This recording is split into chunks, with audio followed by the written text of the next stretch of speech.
monitor ya. Oke, baik, kita mulai ya. Dua pokok bahasan ini ada dalam slide yang akan saya sampaikan ke depan, yaitu tentang eliminasi obat dan clearance ya. Dibagi dua. Hari ini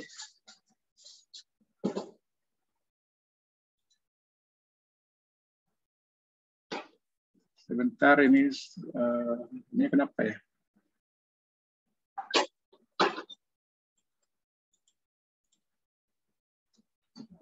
Saya kelihatan bergerak nggak slide-nya?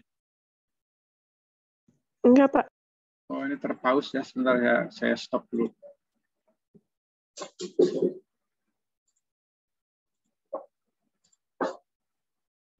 Nah, oke.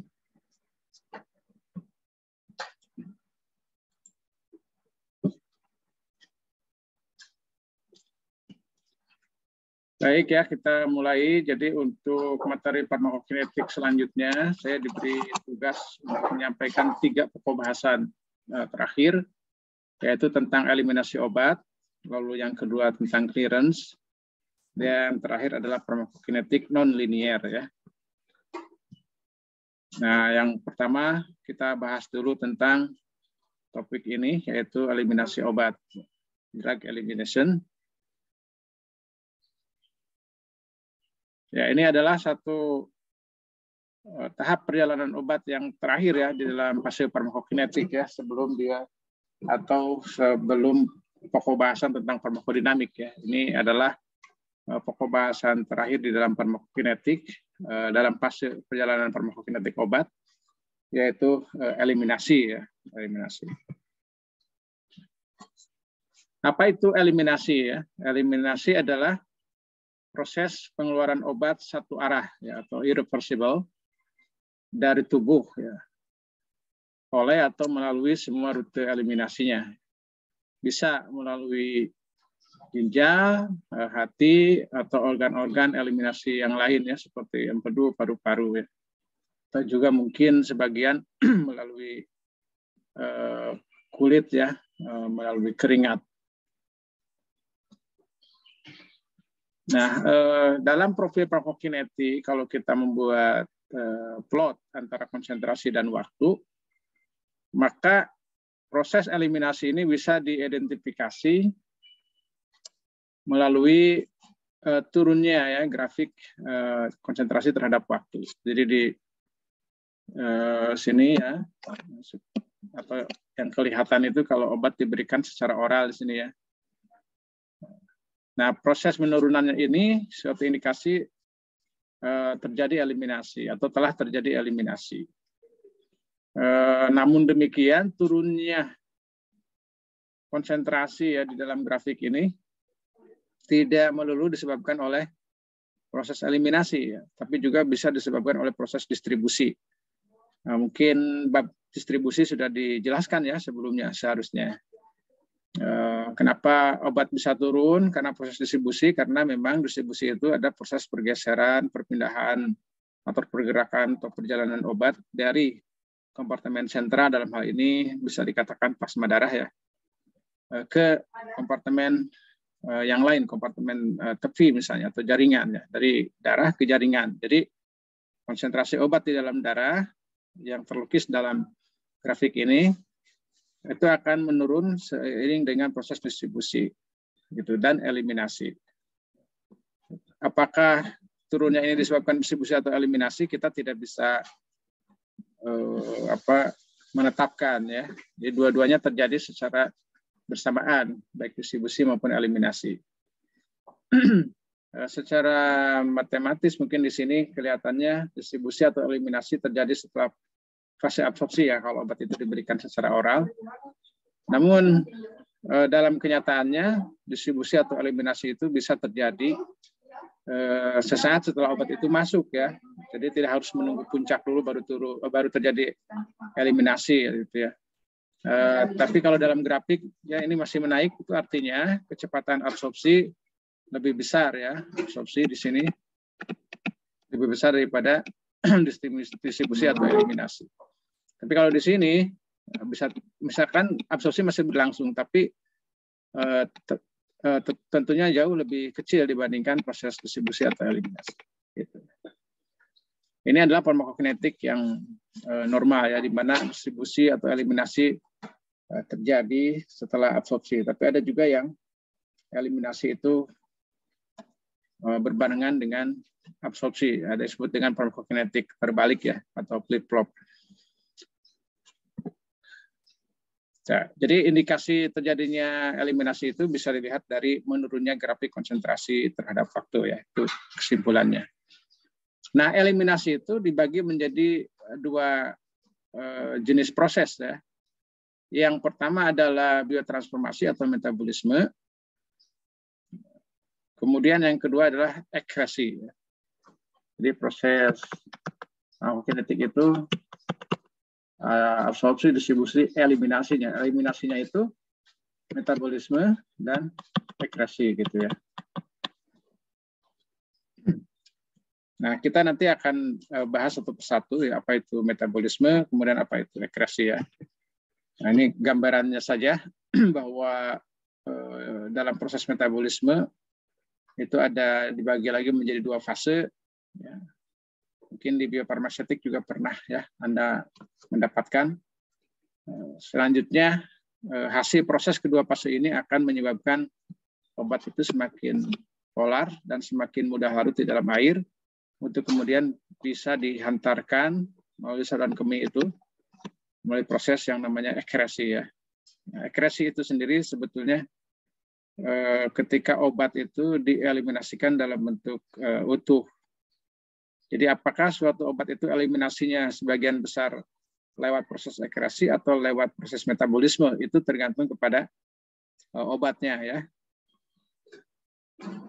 Kadang-kadang dua-duanya terjadi atau mungkin hanya terjadi lewat ekresi saja eliminasinya itu. Bisa jadi ya. Nah, biotransformasi atau drug metabolism bisa diartikan sebagai proses ya, di mana obat secara kimiawi itu diubah dalam tubuh ya, menjadi metabolit. Jadi proses perubahan kimiawi dari parent compound senyawa induk menjadi metabolit gitu ya. Nanti metabolitnya itu secara umum kalau obat yang bekerja itu adalah parent compound-nya atau senyawa induknya itu adalah zat yang aktifnya, maka biasanya metabolitnya itu menjadi inaktif. Nah, namun demikian metabolisme juga bisa mengubah senyawa induk yang tadinya tidak aktif menjadi aktif. Artinya obat itu bekerja setelah proses metabolisme. Sehingga di situ metabolit itu diharapkan terjadi ya. Nah, biotransformasi biasanya merupakan proses enzimatis, namun beberapa obat juga bisa terjadi melalui proses non-enzimatis, ya, melalui suatu reaksi hidrolisis ester. Nah, enzim yang biasa terlibat di dalam proses biotransformasi itu terletak terutama di hati ya. Meskipun juga bisa terjadi eliminasi itu di beberapa organ yang lain ya, tetapi ini tidak dominan seperti di ginjal, paru-paru, usus kecil atau kulit ya. Karena di situ juga mengandung enzim-enzim biotransformasi. Namun sekali lagi enzim tersebut lebih banyak terdapat di hati sehingga hatilah sebagai tempat utama terjadinya proses metabolisme. Tadi ada ya di kuis ya. Kemudian ini proses lengkap dari proses metabolisme, di mana metabolisme itu terbagi menjadi dua fase. Fase 1 itu prosesnya enzimatik melalui reaksi-reaksi yang tadi sudah disebutkan, oksidasi, reduksi, hidrolisis ya. Sehingga nanti menjadi metabolit sesuai dengan hasil reaksinya, metabolit teroksidasi, metabolit tereduksi misalnya. Atau hasil hidrolisis, metabolit hasil hidrolisis ya. Itu tentunya akan mengubah senyawa menjadi lebih polar ya. Di fase kedua itu dikenal dengan istilah detoxification pathway ya. Nah, itu proses detoksifikasi obat. Di sini fase reaksinya disebut dengan reaksi konjugasi ya. Baik itu sulfasi, solvasi maupun glukuronisasi ya. Ini menjadikan obat lebih saturable ya, sehingga bisa dieliminasi melalui saluran kemih. Sekali lagi obat itu bisa melalui transformasi biologis ini bisa menjadi aktif atau bisa juga menjadi tidak aktif ya. Secara umum metabolisme ini mengubah parent compound menjadi metabolit yang inaktif ya secara umum. Tapi sebagian obat juga bisa dengan proses metabolisme ini diubah dari inaktif menjadi aktif ya. Nah, ini yang disebut dengan prodrug ya. Produk. Jadi ada beberapa obat yang bisa bekerja itu setelah proses metabolisme. Maka di sini metabolisme itu sangat diharapkan terjadi ya untuk yang jenis kedua ini. Namun semuanya ya dengan proses metabolisme ini atau drug transformation ini menjadikan parent compound itu senyawa induk itu menjadi lebih larut ya, di dalam air sehingga dapat dieliminasikan. Nah, lebih dalam, fase 1 ini diperankan oleh enzim yang dikenal dengan keluarga sitokrom P450. Ya. Ini enzim yang berperan di dalam proses metabolisme obat dengan jenis reaksinya bisa reduksi, oksidasi, atau hidrolisis. Beberapa jenis sitokrom P450 yang banyak metabolisme obat itu yang terkenal misalkan ada CYP 3A4 ya, CYP3A4, CYP2C9, CYP2D6 ya, CYP2C19 ya dan lain nanti kita lihat. Dan dengan demikian karena ini enzim itu adalah protein itu tersusun daripada asam amino itu tersusun dari DNA ya, maka bisa terjadi variasi genetik ya.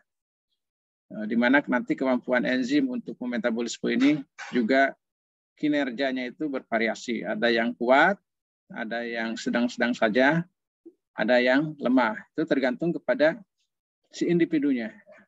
Dengan demikian sebetulnya setiap obat itu bisa bekerja itu banyak ya faktor yang mempengaruhinya. Di antaranya di sini dalam kajian yang kalau Anda nanti berminat itu bisa mengikuti perkuliahan farmakogenetik, farmakogenomik ya.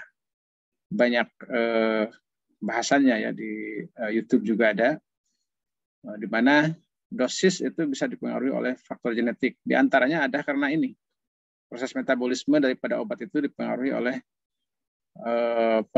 polimorfisme genetik yang meregulasi, yang diregulasi oleh gen-gen yang nanti menghasilkan enzim dengan potensi yang berbeda. Ada wild types, ada heterotype, ada homomutant types. Nah itu lebih dalam kalau Anda ingin mengkaji itu di ilmunya ya.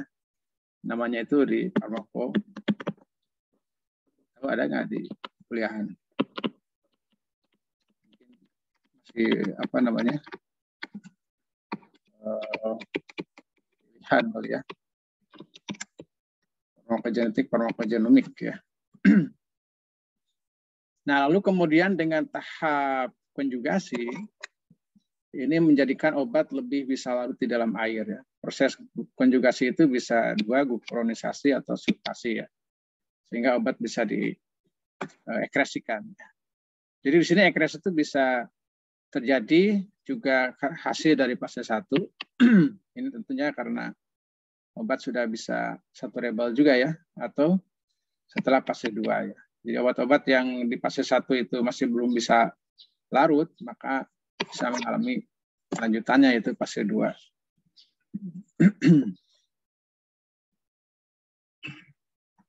Nah, ini yang saya katakan tadi ya, beberapa macam enzim yang berperan di dalam proses metabolisme. Ada yang paling banyak itu sebesar 36% ya, ketersediaan enzim di dalam hati ya. Itu ada CYP3A4, CYP3A4 ya.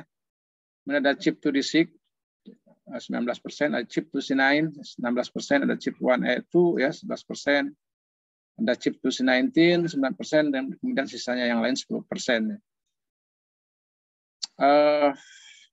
Prinsipnya yang harus kita pahami, apabila suatu obat itu dimetabolisme oleh enzim-enzim ini, maka berlaku hukum reaksi enzim substrat ya, obatnya sebagai substrat. Kemudian nanti ada hal yang menarik di sini apabila kita juga mengkonsumsi atau memiliki zat-zat lain yang masuk ke dalam tubuh, ya, apa itu makanan, minuman, atau obat-obat yang lain, maka itu akan terjadi reaksi enzim substrat juga, ya, antara enzim yang sudah berikatan dengan zat aktif yang kita berikan dengan obat lain yang mungkin diberikan secara bersamaan atau terkonsumsi secara tidak sengaja, ya. Dan itu akan berpengaruh kepada reaksi enzim substrat ini. Pengaruhnya bisa dua, bisa sebagai inducer yang akan mempercepat metabolisme, atau perannya bisa sebagai inhibitor, ya, yang akan memperlambat proses metabolisme. Apabila si zat itu menjadi inducer, artinya mempercepat atau meningkatkan aktivitas enzim pemetabolisme, maka si obat itu akan lari dari darah, ya, menjadi metabolit. Artinya si obatnya itu sendiri akan berkurang, ya, jauh lebih besar, ya, dibandingkan keadaan normal tanpa inducer. Ini akan menyebabkan kadar obat di dalam darahnya itu, baik plasma ataupun serum misalnya, itu akan mengalami subterapeutik, ya. Jadi kalau dengan inducer, ini akan menghasilkan kondisi subterapeutik karena kadar obatnya turun di dalam darah. Tapi kalau zat tersebut memerankan fungsi sebagai inhibitor, yaitu memblok misalnya, atau menurunkan aktivitas enzim pemetabolisme, maka dia berperan sebagai inhibitor, ini akan menurunkan kecepatan metabolisme. Artinya apa? Obat di dalam darah akan meningkat, ya. Kalau peningkatannya ini cukup besar, ini bisa menjadi toksik, ya, buat tubuh. Nah, untuk memperdalam hubungan antara substrat, kemudian inducer dan inhibitor, Anda bisa searching, ya, di Google, ya, masukkan P450 drug interaction table, ya. Ini akan muncul hubungan-hubungan antara enzim, substrat, kemudian inducer atau inhibitornya. Kemudian apa yang akan terjadi, ya, clinical outcome apa yang akan terjadi, ya. Nah, sebagai contoh saja, ini dibahas sedikit, ya. Misalnya di sini obat penurun kolesterol, ya, simvastatin. Golongan statin ini biasanya memang dimetabolisme oleh CYP3A4, ya. Ini enzim pemetabolismenya CYP3A4, sehingga simvastatin ini adalah substrat daripada CYP3A4. Ketika kita juga mengkonsumsi clarithromycin misalkan atau erythromycin, maka kedua obat ini bisa memberikan peran sebagai inhibitor. Artinya dia akan memblok, ya, kerja daripada enzim CYP3A4 ini di dalam metabolisme simvastatin. Kalau metabolismenya dihambat, artinya apa? Kadar simvastatinnya akan meningkat, ya. Bisa jadi terjadi apa yang disebut dengan rhabdomyolysis, ya. Ini kelebihan kadar simvastatin di dalam darah. Ini bisa terjadi kerusakan atau kematian jaringan otot rangka karena keracunan simvastatin, ya. Tadi kenapa meningkat kadarnya? Karena dihambat aktivitas enzim CYP3A4-nya oleh clarithromycin, erythromycin. Jadi clarithromycin, erythromycin ini juga menjadi substrat yang kompetitif, bahkan bisa jadi lebih kuat daripada simvastatin, ya, terhadap CYP3A4. Jadi terjadi apa namanya kompetitif binding, ya, antara clarithromycin dengan simvastatin terhadap CYP3A4. Lalu contoh lain misalnya obat KB, ya, sebagai substrat daripada CYP3A4, itu bisa menyebabkan fungsinya, efektivitas obat KB-nya itu menurun atau tidak ada, ya, karena misalnya dikombinasikan dengan carbamazepine, ya.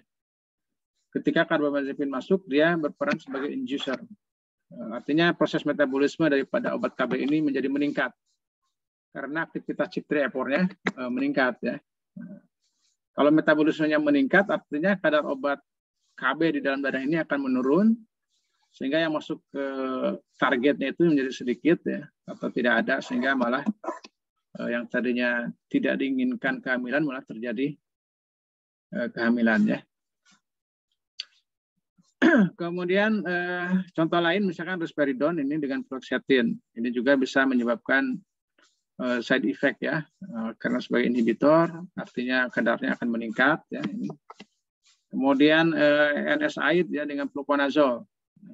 Fluconazole memerankan fungsi sebagai inhibitor buat CYP2C9 ya, CYP2C9.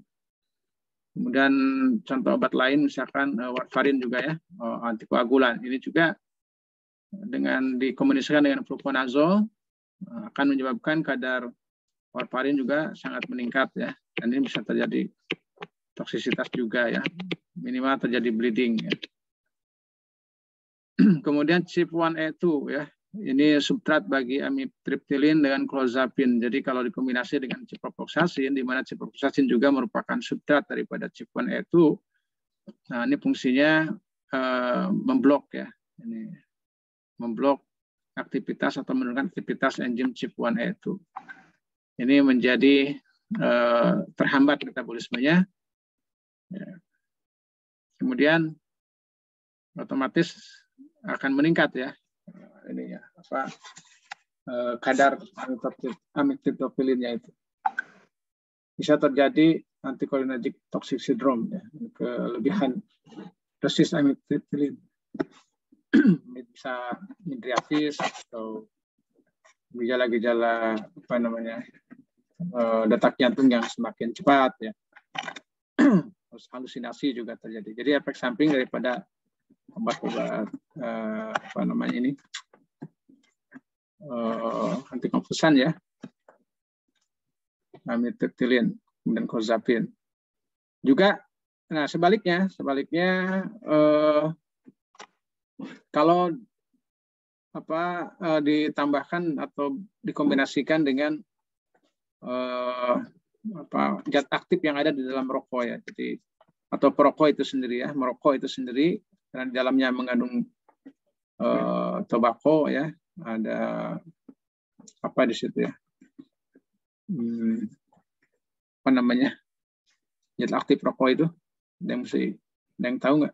Nikotin ya, nikotin. Ini juga bisa menjadi substrat daripada CYP1A2, tapi fungsinya sebagai inducer, artinya mempercepat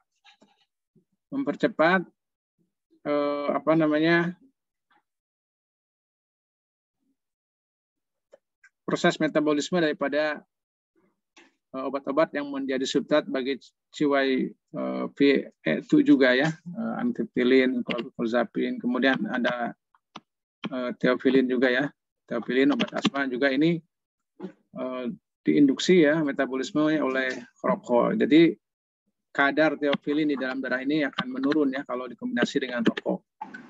Jadi perlu dosis yang lebih tinggi. Tes tengahnya itu akan semakin meningkat. Tes tengahnya kalau ditambahkan rokok, metabolismenya akan semakin cepat. Tes tengahnya semakin cepat juga ya. Akan cepat menghilang dari tubuh, sehingga perlu dosis yang lebih tinggi ya untuk perokok ya kalau mengkonsumsi obat-obat ini ya. Ini sebaiknya memang kalau dosisnya tidak disesuaikan buat perokok, maka perokok itu jangan merokok dulu selama berobat ini ya. Ya, oke. Sampai sini ada pertanyaan?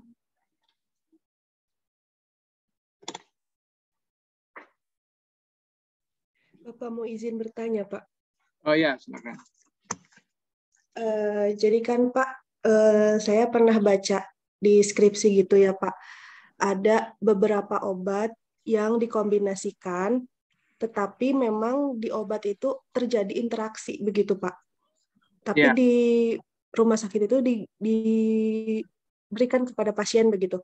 Nah, apakah efek sampingnya itu masih dikatakan kategori aman sehingga bisa diberikan kepada pasien, atau ada berbahaya tidak Pak interaksi yang seperti itu, misalnya seperti obat darah tinggi yang dikombinasikan dengan obat yang lain, sebetulnya itu ada interaksi begitu Pak? Iya. Ini siapa namanya? Irsalina Bapak.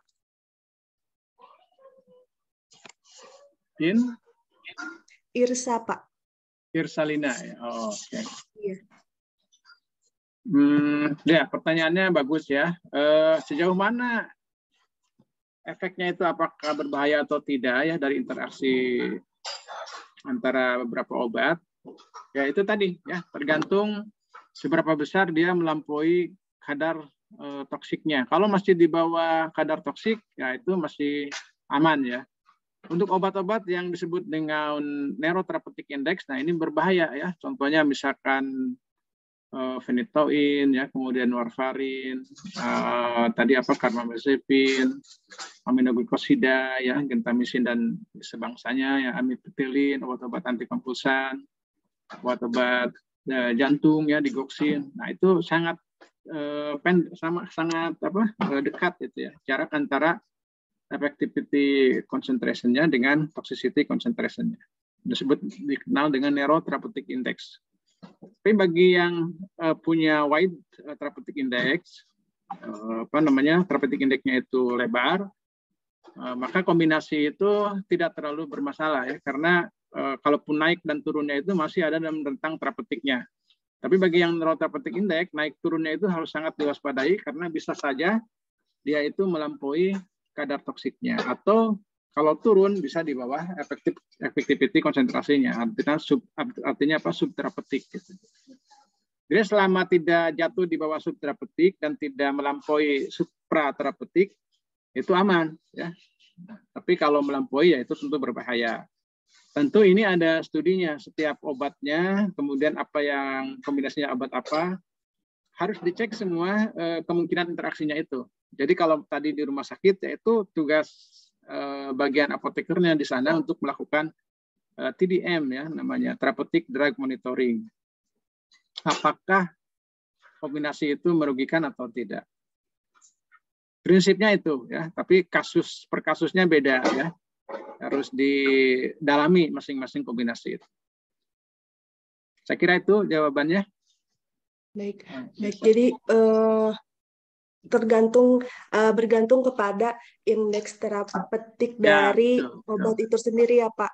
Ya, gitu. Dan kalau untuk monitoringnya bisa dari apoteker dari rumah sakit yang bersangkutan dan juga pasien yang kooperatif begitu. Jadi rutin untuk kontrol juga agar dimonitoring terus untuk penggunaan obatnya begitu ya Pak. Ya betul ya. Cuma begini, TDM itu Therapeutic Drug Monitoring itu kan ya dalam pengertian TDM yang sebenarnya ya, itu sangat jarang dilakukan di rumah sakit kita ya di Indonesia, karena memang harus punya fasilitasnya. Setidaknya minimal HPLC itu ada ya. Rumah sakit itu di kita siapa yang ada HPLC-nya di rumah sakit kita? Karena TDM itu harus mengontrol kadar obat di dalam darah ya, harus sampai ke sana yang sempurna ya. Nah, tapi kan jarang, hanya melihat respon saja, mengamati respon klinik. Ini kalau misalnya, kecuali kalau pengontrolannya gampang ya, misalkan antikoagulan itu kan tinggal mengukur PTNR, ambil darah sedikit ya. Tapi kalau sampai menentukan kadar obat di dalam darah, itu jarang ada yang melakukan. Tapi ini memang tergantung level tuntutan masyarakatnya ya, society levelnya.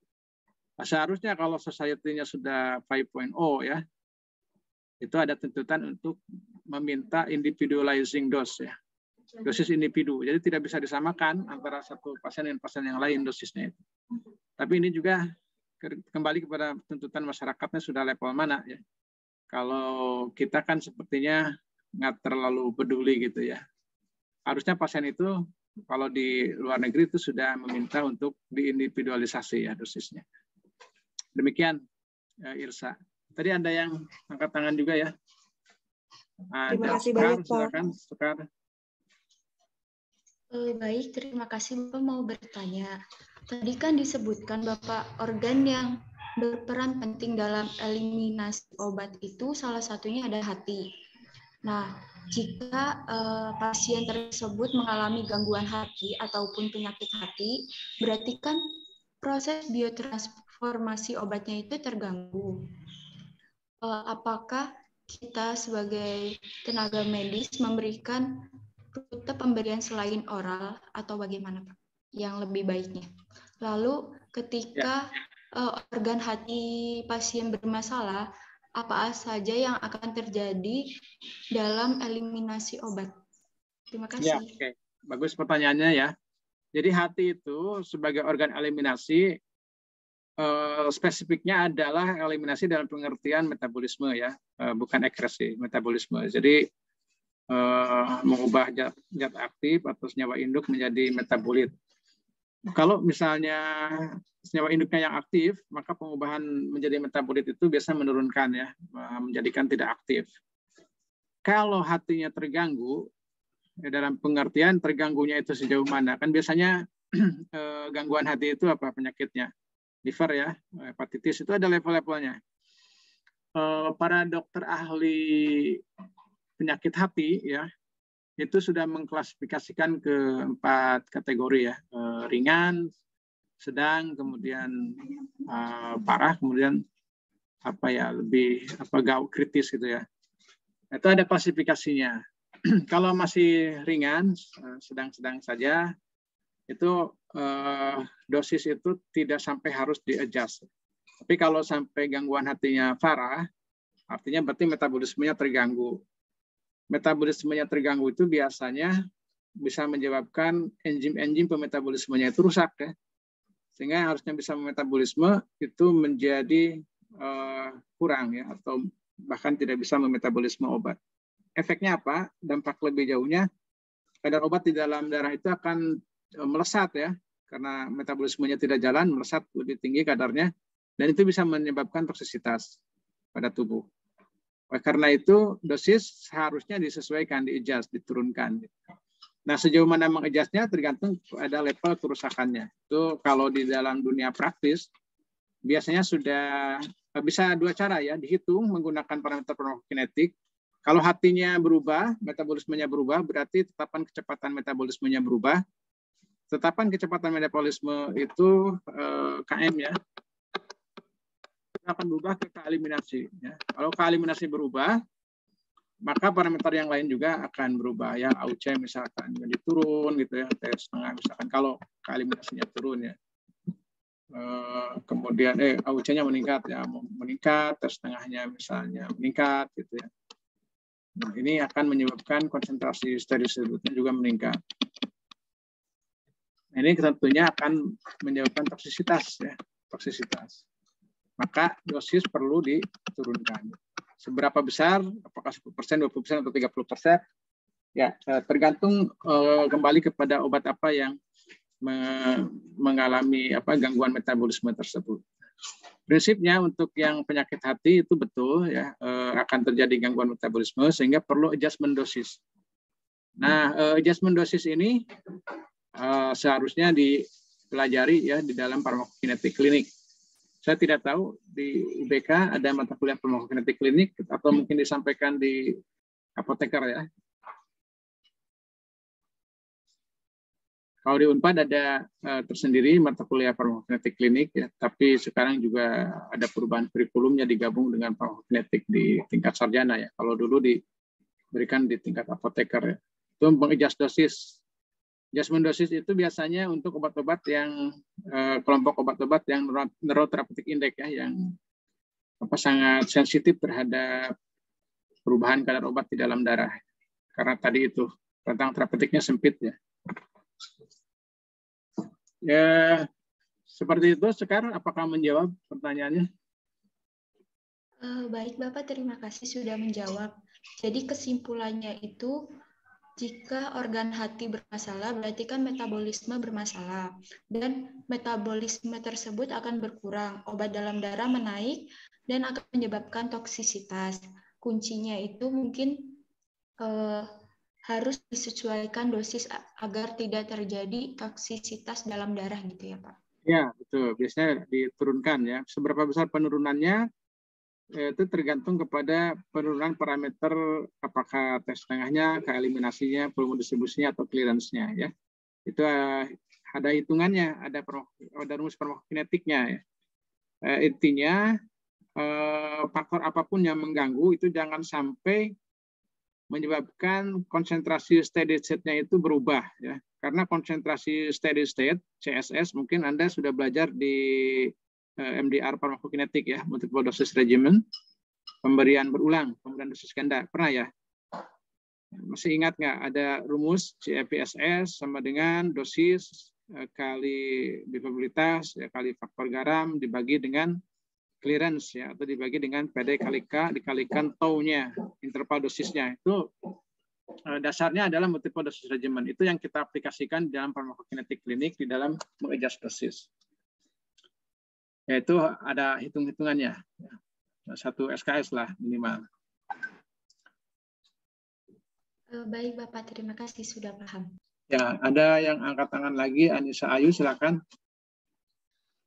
Iya, Pak, izin bertanya. Jadi saya itu sebenarnya masih belum paham, sedikit belum paham gitu tentang interaksi ini.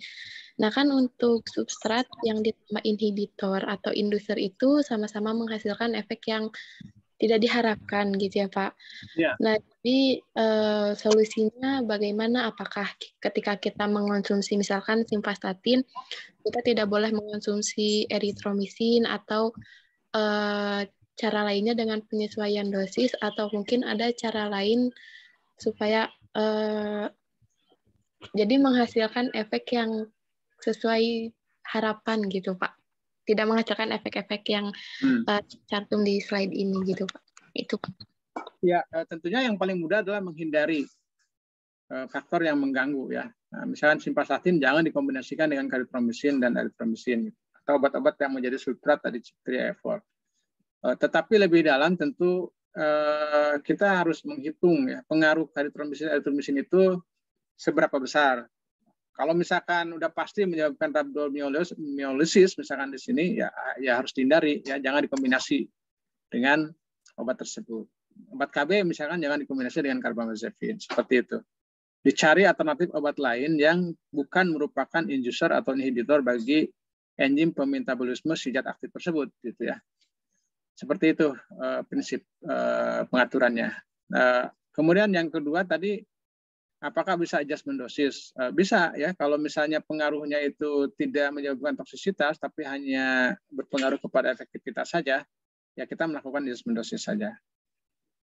Nah, cuma ini lebih mudahnya tentu kita lebih baik menghindari ya zat-zat yang bisa menjadi inhibitor atau inducer dari enzim pemetabolisme zat aktif yang kita berikan. Nah, meskipun sebenarnya masih ada faktor lain ya,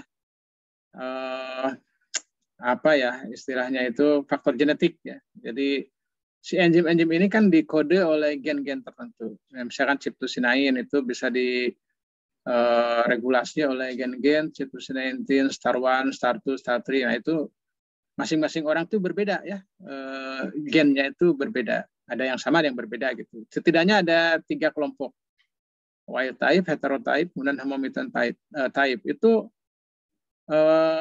manifestasi atau aktivitas dari gen-gen itu di dalam meregulasi enzim CYP2C9 misalnya gitu, itu berbeda-beda. Artinya kalaupun nanti ada inhibitor, sejauh mana pengaruhnya, kalau misalnya jatuhnya kepada wild type, heterotype, atau homomutant type, itu bisa berbeda ya. Memang langkah awal di dalam TDM itu adalah melihat respon klinis dulu ya. Kalau ada hal yang tidak diharapkan, baru kemudian didalami sampai ke penetapan kadar obat di dalam darahnya. Apakah pengaruh obat lain itu bisa menurunkan atau menaikkan ya secara signifikan atau tidak gitu. Nah ini sudah banyak studinya ya. Kita sebetulnya kalau di praktis tinggal melihat database. Gitu. Tapi obat kan terus berlangsung, banyak yang baru sehingga kita harus tahu prinsipnya. Kita harus mengenal juga bagaimana cara mengadjustnya. Bukan hanya sekedar melihat tabel. Biasanya kalau dokter kan lihat tabel algoritma dosis saja ya. Oh ini usianya sekian, dosisnya sekian, kemudian jenis kelaminnya sekian. Nah, itu termasuk faktor yang menentukan juga ya, usia, dosis, berat badan, usia, jenis kelamin, berat badan, tinggi badan gitu ya, luas permukaan tubuh.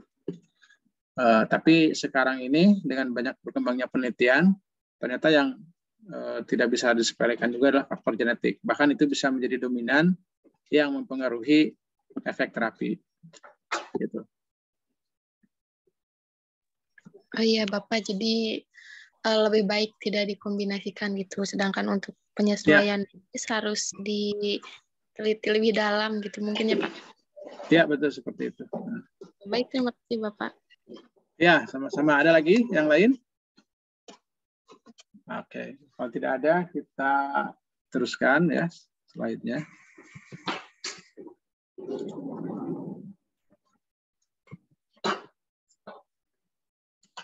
Ya. Nah, ekresi ya. Sekarang ekresi. Ekresi itu adalah eliminasi obat dalam bentuk utuhnya ya. Nanti apakah obat itu dieliminasi sebagian besar itu oleh proses metabolisme atau oleh proses ekresi? Ini bisa diketahui ketika misalkan kita mengambil sampel urin, oh ternyata yang diekresikan itu 90% nih obat itu dalam bentuk utuh. Misalnya gini, paracetamol. Kita ambil sampel urin, dites, oh ternyata paracetamolnya terekresikan, ya sudah pernah praktikum ini kan menentukan parameter farmakokinetik dari sampel urin di lab farmakokinetik itu kan menghitung kita mengumpulkan sampel urin terus ditetapkan kadarnya ya kemudian diakumulasikan. Kita dapat oh ternyata hasil akumulasi yang diekresikan itu 90% misalkan dari dosis. Nah, itu berarti obat itu dieliminasikan sebagian besar melalui jalur ekresi, ya, bukan metabolisme.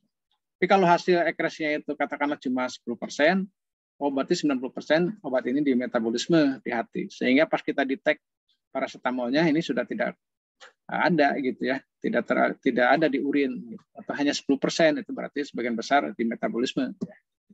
Jalur utama eliminasinya berarti metabolisme. Jadi clearance-nya itu atau dibersihkannya obat dari darah itu melalui proses metabolisme, bukan oleh proses ekresi. Nah, kembali ke ekresi. Ekresi ini diperankan terutama oleh organ ginjal ya, terutama untuk obat-obat yang non volatil dan polar. Itu, dari ginjal dia akan masuk ke kandung kemih, kemudian akhirnya masuk ke urin dan dikeluarkan. Jalur lain juga bisa melalui empedu ya, kemudian keringat, air liur atau air susu yang melalui laktasi, kemudian bisa juga melalui cairan-cairan tubuh yang lain ya, saliva misalnya. Lalu obat-obat yang mudah menguap seperti gas ya untuk anestesi, alkohol atau obat-obat dengan volatilitas yang tinggi ini akan diekresikan melalui organ yang lain seperti paru-paru ya. Nah, jadi ini ada beberapa jenis rute eliminasi. Ada yang dominan, major route, dan ada yang minor ya. Yang major itu ginjal, kemudian empedu ya, kemudian fekal, ada alveolar, paru-paru tadi ya. Kalau yang minor tadi air susu ya, kemudian keringat, rambut juga bisa atau melalui ini merkuit ya, atau keringat dan saliva ya. Itu jalur-jalur untuk ekresi yang tidak dominan ya. Nah, lebih dalam ekresi itu merupakan proses gabungan antara filtrasi, sekresi dan reabsorpsi ya. Filtrasi itu proses penyaringan obat atau zat-zat di dalam nefron di sini ya. Di dalam nefron ada kapsul Bowman, di dalam kapsul Bowman ada glomerulus filtrasi. Di sini terjadi proses penyaringan.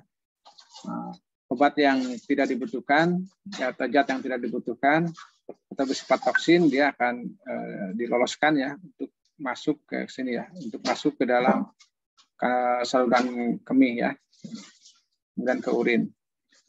Tapi bagi yang tidak diloloskan, dia akan diambil lagi ke dalam plasma darah. Tapi suatu ketika dia misalkan tidak dibutuhkan, dia disekresikan kembali ke sini di tubulus ya, tubulus. Kemudian di bagian tubulus yang lain juga bisa, kalau ternyata itu masih dianggap dibutuhkan oleh tubuh, diambil lagi. Nah, ini prosesnya namanya reabsorpsi, yang ini sekresi. Jadi nanti hasil akhir ekresi itu merupakan filtrasi, hasil filtrasi ya, ditambah sekresi dikurangi reabsorpsi. Ya, jadi ini proses pertama filtrasi, kemudian bisa terjadi reabsorpsi, diambil lagi ke dalam plasma darah. Atau ada juga yang dikeluarkan dari plasma darah ke saluran saluran ekresi ya.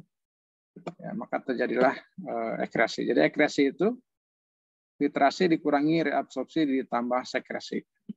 Tadi ada ya di kuis ya. Jangan salah lagi ya.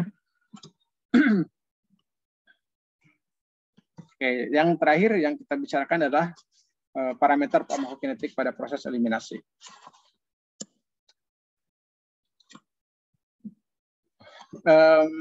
Proses eliminasi obat ini dikuantifikasi ya dengan 3 parameter.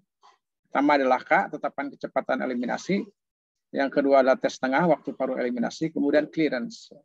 Untuk clearance nanti kita akan bicarakan tersendiri ya minggu depan. Karena fungsi clearance ini sangat penting ya, terutama nanti dalam adjustment dosis. Kemudian K dan tes tengah. Ini kita bicarakan sekarang. Nah, K atau tetapan kecepatan eliminasi ini tergantung kepada jumlah atau konsentrasi obat yang ada di dalam plasma. Kenapa tergantung pada konsentrasi? Karena proses eliminasi obat itu mengikuti first order reaction ya. Jadi mengikuti proses order pertama ya, kinetikanya itu. Jadi satuannya pun adalah per jam ya, atau waktu pangkat 1. Waktu pangkat min 1 ya, atau per jam.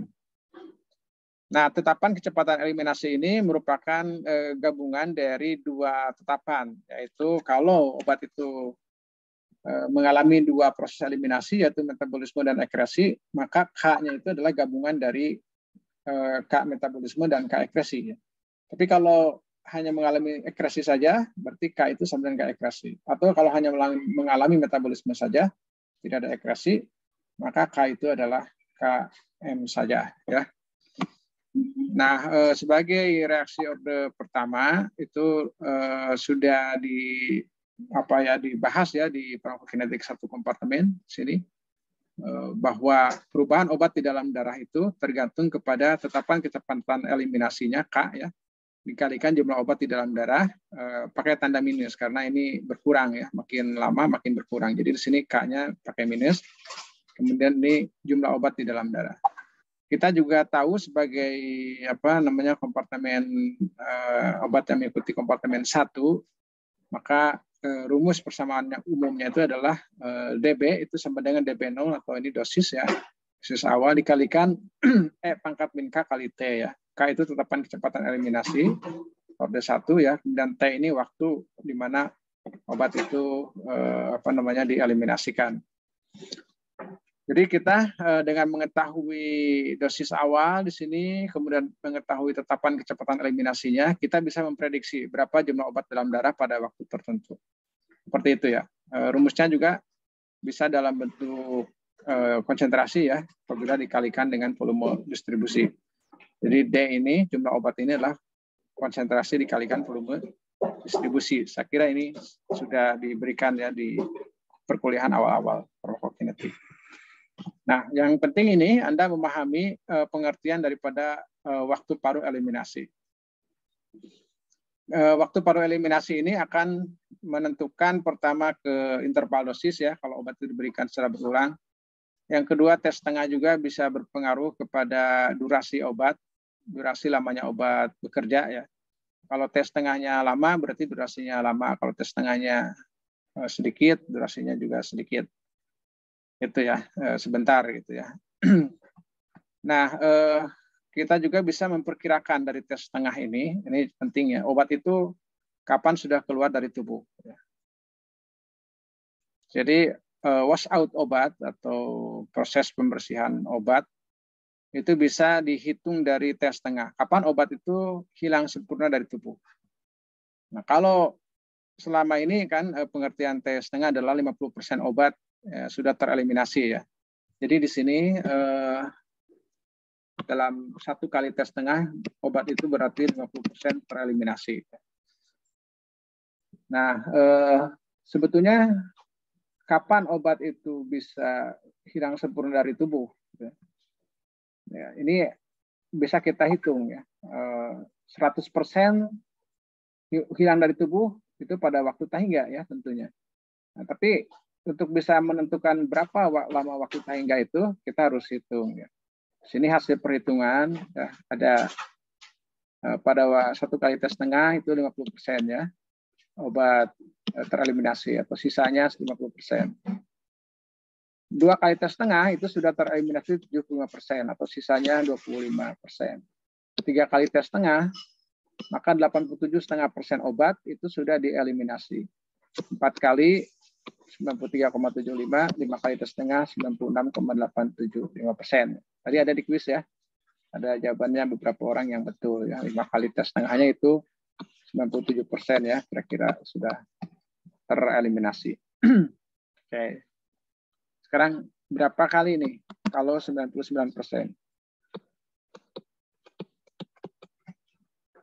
Hampir mendekati 100% ya. Ini berapa kali? Berapa kali tes tengahnya? Bagaimana menghitungnya? Ada yang mau coba nggak?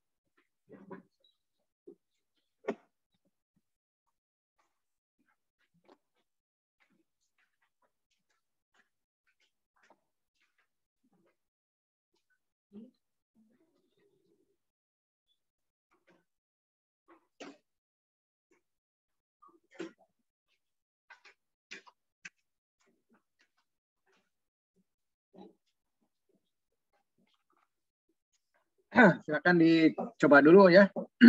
Berapa kali tes tengah obat itu tereliminasi 99%. Saya permisi ke belakang dulu.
Ya, silakan, ada yang mau coba?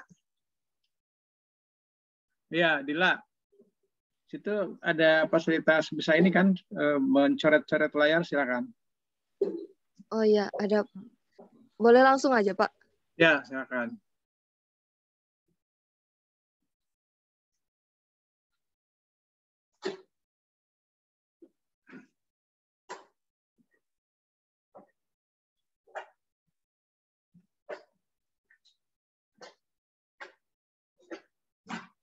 Berapa? 1,5.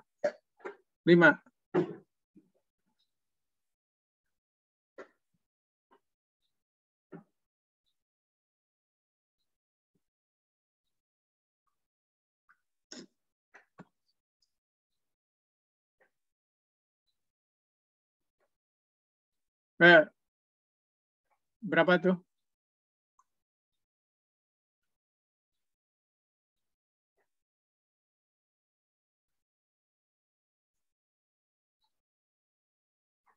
Ya, dijelaskan.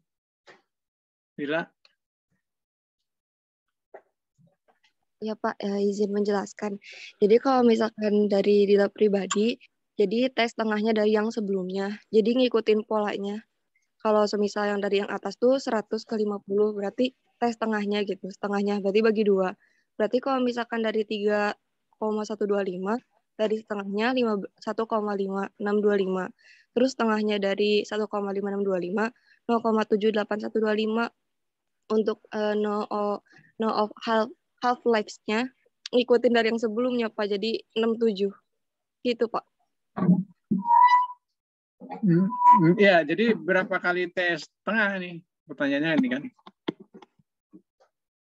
Untuk yang ini aja, yang 99% ya. Jadi 99% itu terjadi kapan? Berapa kali tes tengahnya?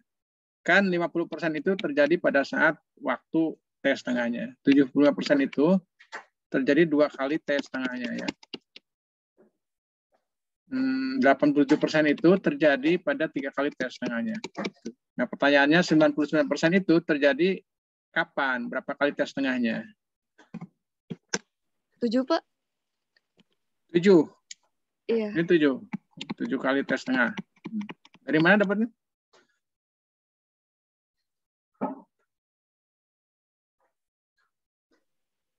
Di coba-coba Pak. Coba-cobanya gimana? Ngikutin pola yang dari atas sebelumnya. Pola, kalau ininya nggak ada, ini saya coret nih nggak ada. Jadi misalnya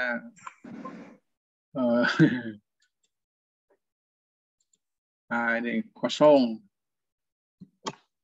Kapan T 90%? Yang kan nggak ada tuh tabel tadi. Gimana? Justru pertanyaannya angka-angka yang dalam tabel itu didapat dari mana tuh? Kan gitu. Tadi kan yang teremisi 75% itu jadi pada 2 kali tes tengah ya. Jadi misalkan obat dengan tes tengahnya 3 jam, ya, maka obat tersebut akan tereliminasi 75%-nya itu pada waktu 2 kali tes setengahnya, jadi waktu 6 jam. Nah ini apa namanya jawabannya. Jadi 70% dari suatu obat yang T setengahnya 3 jam itu terjadi pada 6 jam. 6 jam setelah pemberian obat itu. Dia akan tereliminasi sebanyak 75%. Misalnya apa ya? Teofilin tes setengahnya 8 jam. Kapan tereliminasi 90% ya? Tereliminasi. Ini terjadi pada kapan? Ya, kita harus mencari berapa kali T setengah ya, karena T setengahnya diketahui 8 jam. Nah, ini pertanyaannya berapa kali T setengah 99% itu.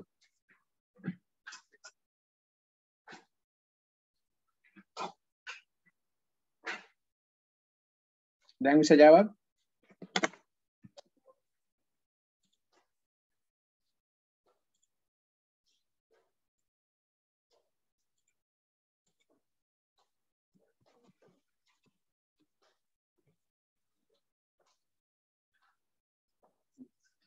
Gimana?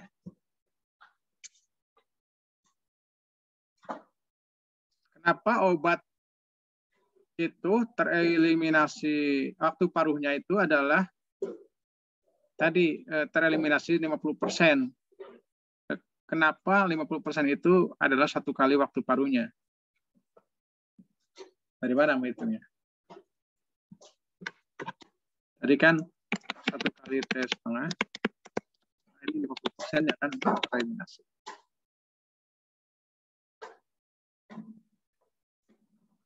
Dari mana tuh?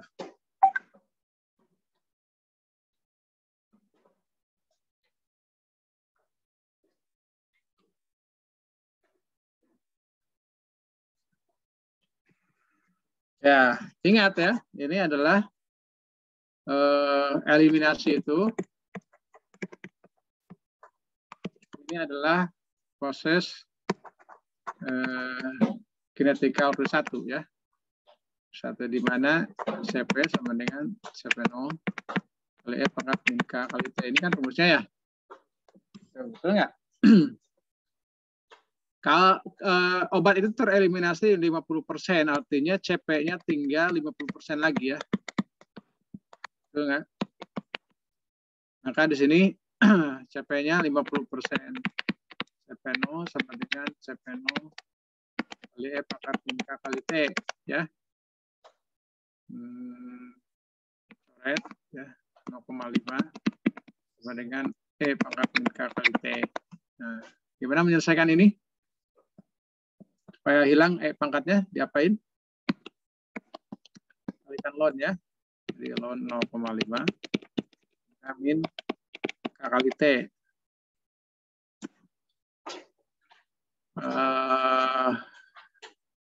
Atau min ln 0,5 sama dengan K kali T ya. Atau ln min ini kan min ln 0,5 itu min ln 1/2 ya. Kalau dihilangkan negatifnya jadi ln 2 ya. Sama dengan K kali T. Ln 2 sama dengan K kali T. Anda juga harus ingat hubungan antara waktu paruh dengan K. K sama dengan 0,93 per setengah ya. Jadi K-nya kita ganti dengan itu. Ln 2 sama dengan 0,693. Ingat kan rumus ini? T. Nah ini yang kita cari kan. Jadi T sama dengan ln 2 dibagi 0,693. Ini dibagi lagi T setengah, berarti naik ke sini ke atas T setengahnya. Ln 2 itu berapa? 0,693 kan? Nah, jadi terjadi T 50% itu terjadi pada waktu 1 kali waktu paruhnya. Gitu. Nah, sekarang 99% tereliminasi. Tereliminasi 99%. Artinya CP-nya berapa yang tersisa dalam tubuh? 1%. Tereliminasi 99%, berarti sisa dalam tubuh berapa? 1%. 1% dari CP0-nya ya gitu. Jadi tadi rumusnya yang ini. Nah, jadi gimana? 1% CP0 sama dengan CP0 kali T. Gitu ya.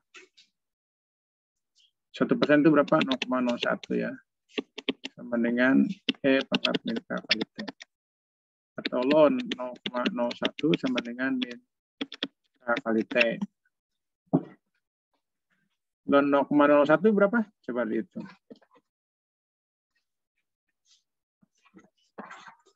Min 4,605, Pak. 6? 05. Kan sama dengan, ya ini ada min juga ya, min 0,693 per T setengah T ya.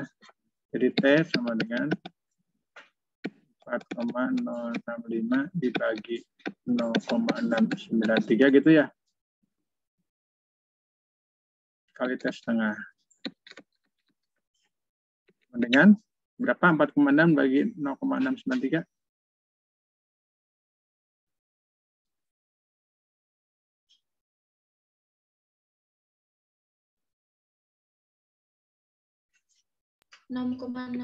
Pak. 6,6 ya 6,65 ya dibuatkan ya. Nah, 6,6 kali T setengah. Ya gitu ya. Jadi T 99% itu waktu tereliminasi 90% itu adalah sama dengan 6,65 kali T setengahnya gitu. Jadi jangan melihat ke tabel tadi, tapi Anda masukkan ke rumus ini ya. Eliminasi order pertama itu mengikuti hukum kompartemen 1 ya. Anda masih ingat intrapena kompartemen 1 rumusnya gitu. Seperti itu ya. Jadi misalnya ada pertanyaan nanti suatu obat katakanlah STM misalnya punya T setengah 6 jam. Berapakah STM 99% tereliminasi dari tubuh? Kapan? Berarti 6,65 kali T setengahnya. 6,65 kali 6 jam. Berarti 36 jam. Kemudian ya. Di 36 jam kemudian dari pemberian obat maka terjadi wash out sebesar 99% gitu ya. Nah, misalnya clindamycin diberikan T setengahnya katakanlah 3 jam. Berapa lama obat itu tereliminasi sebesar 90%? Nah, Anda hitung 90% itu berapa? Gitu ya. Jadi yang tadi ini, nah ini bisa jadi pertanyaan nih, 90% ini di berapa kalinya? Jadi obat itu akan tereliminasi 90% pada jam berapa gitu. Kalau dia minum obat jam 8 pagi, nah kapan dia hilang? Gitu. Tergantung T setengahnya ya. Ada yang T setengah sampai 24 jam gitu, ada yang 48 jam ya. Dan nanti berapa hari itu baru 90%-nya tereliminasi. Ya. Ada pertanyaan?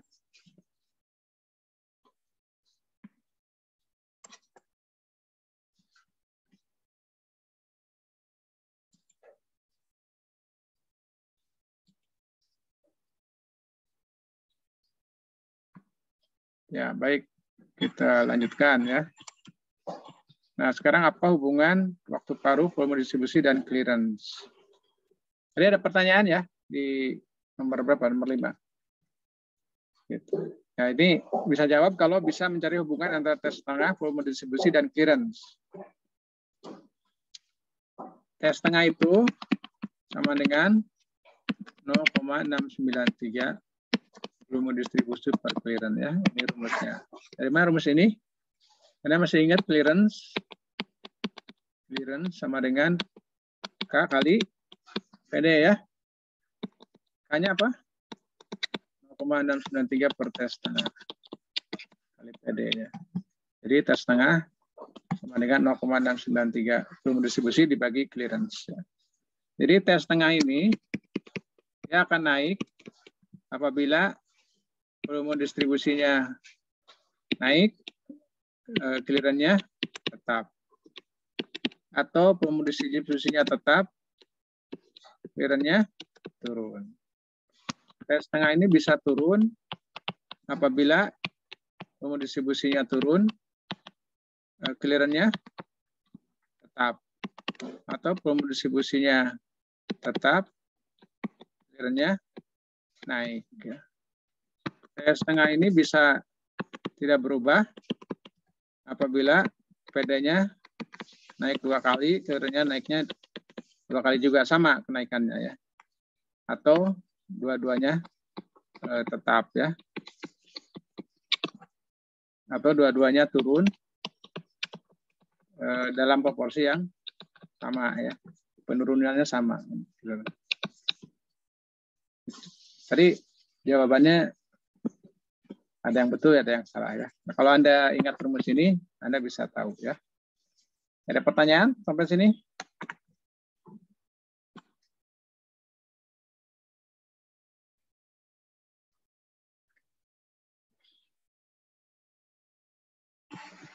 Nah ini ada tulisan ini bisa dihilangkan nggak sama yang tadi nulis? Udah coba Bapak, tapi nggak bisa tadi. Di erase kalau nggak salah ya? Iya, udah dicoba Pak. Oke, nggak apa-apa lah ya. Oke, kalau nggak ada pertanyaan kita ringkasan ya. Waktunya sampai jam berapa? 9.15 Bapak. Baik, tinggal 5 menit lagi ya. Oke, ringkasan. Eliminasi obat. Obat dikeluarkan dari tubuh dengan berbagai proses eliminasi ya. Eliminasi obat merupakan proses pengeluaran obat satu arah atau irreversible dari tubuh melalui berbagai rute eliminasi. Eliminasi obat biasanya dibagi ke dalam 2 komponen besar. Yang pertama adalah ekskresi obat, yang kedua adalah metabolisme obat atau biotransformasi. Itu kesimpulannya ya. Anda juga harus ingat cara mencari K, ya. Kecepatan eliminasi sebagai parameter utama proses eliminasi ya, K. Jadi K semakin besar berarti eliminasinya, kecepatan eliminasinya semakin cepat. Ya, kalau K rendah berarti kecepatan eliminasinya kecil gitu ya, semakin rendah gitu. Cara mencari K gimana? Kalau obat itu diambil dari darah, sampling darah, misalkan secara intravena ya, Anda sampling dari waktu ke waktu. Anda plotkan ya gitu. Anda dapat garis seperti itu. Kalau satu kompartemen biasanya satu fase ya, satu garis lurus linearitas dari awal sampai akhir. Kalau di least square kan, regressi linear kan itu R kuadratnya itu di atas 99% ya. 99,99 ya. Maka ini berarti satu linearitas, satu kompartemen. Maka slope-nya itu, kalau Anda cari slope, antara X dan Y-nya itu ya, ini tidak lain adalah K ya. Kalau di sininya konsentrasinya dilonkan, nah ini T-nya.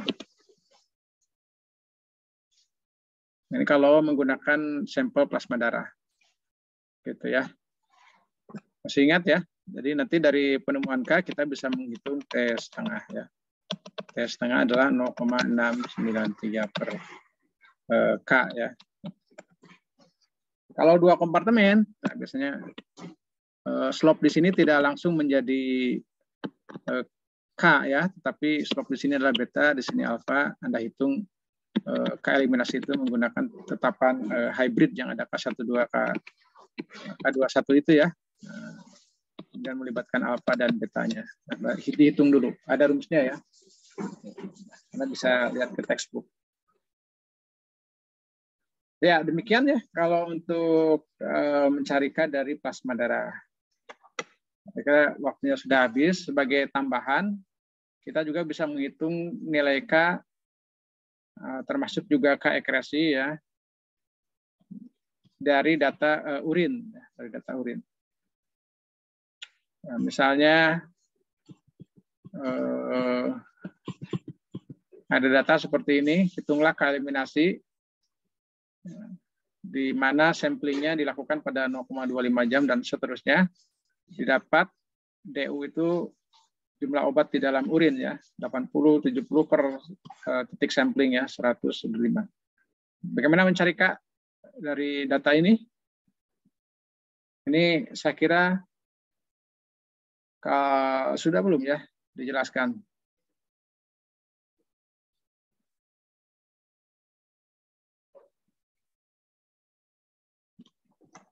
Nah, untuk menyelesaikan ini ada dua metode ya. Pertama adalah dengan metode laju ekresi ya, red method. Yang kedua dengan metode R ya, atau sigma minus method. Ini sudah dijelaskan belum?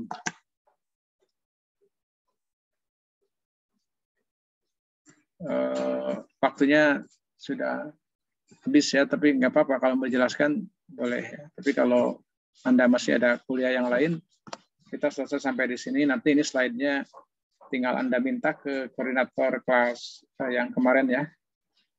Sudah saya berikan. Anda nanti ada caranya di sini. Anda coba dulu, nanti kerjakan ini PR-nya. Ya.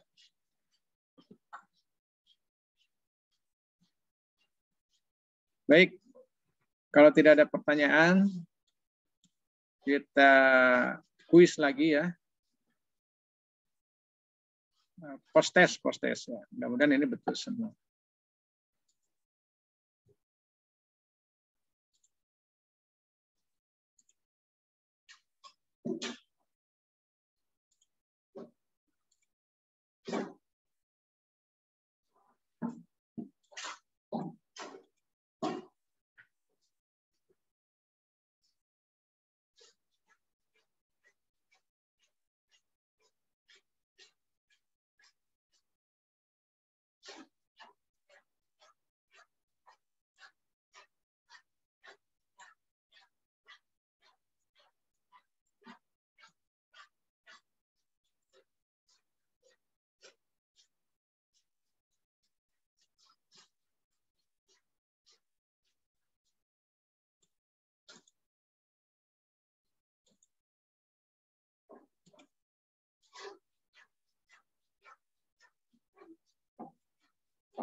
Bentar ya, saya buat link dulu.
Ya,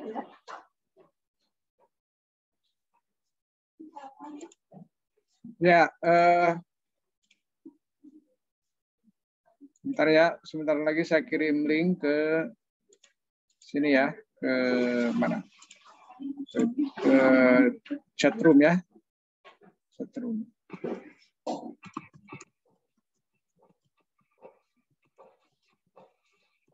Passwordnya sama ya, silakan dikerjakan 5 menit ya.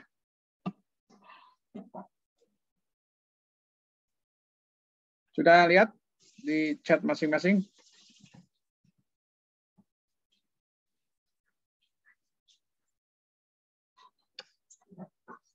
Sudah ada. Ya, silakan.